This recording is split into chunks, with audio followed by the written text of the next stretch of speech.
Передать невероятную палитру осенних пейзажей и дикую природу вершины Кавказских гор. Джейрахский район на время стал эпицентром искусства. Художники признаются, здесь, на природе, рука сама идет за кистью. Хожахмед Имагожев очень любит рисовать этюды, а пейзажи критики и вовсе считают его подлинным призванием. Поэтому неудивительно, что он приехал на пленэр.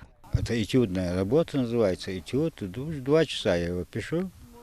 Еще, может быть, час буду записывать детали. Ну все, там свежее впечатление должно быть в работе, и все. Главное поймать состояние природы. Вот это главная задача. Не только показать свой талант, но и протянуть руку помощи тем, кто в этом нуждается. Этот пленэр – благотворительная акция «От сердца к сердцу», устроенная Государственным музеем изобразительного искусства региона. Музей много и плодотворно работает с детьми с ограниченными возможностями, и нам знакомо, как много талантливых и одаренных детей среди них.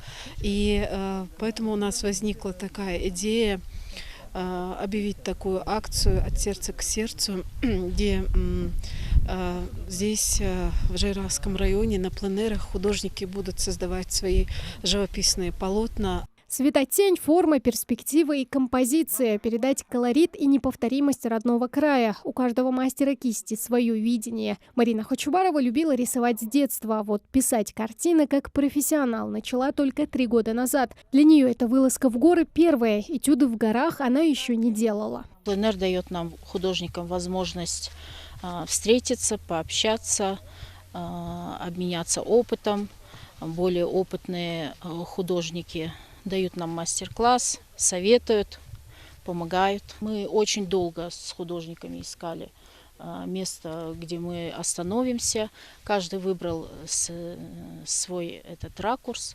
Вот. И получается, что мы вроде на одном месте, а у нас получается совершенно разные картины, вот, с разными приемами живописи. У каждого живописца своя локация, а значит и композиции отличаются. Над этюдом народному художнику Батыру Картоеву еще нужно поработать, но имя он уже придумал, свою работу назвал «Перевал». Единственное, то, что мотивировало, это то, что благотворительная акция, от которой невозможно отказаться, как говорится, это дело благородное и благодарное, я так думаю.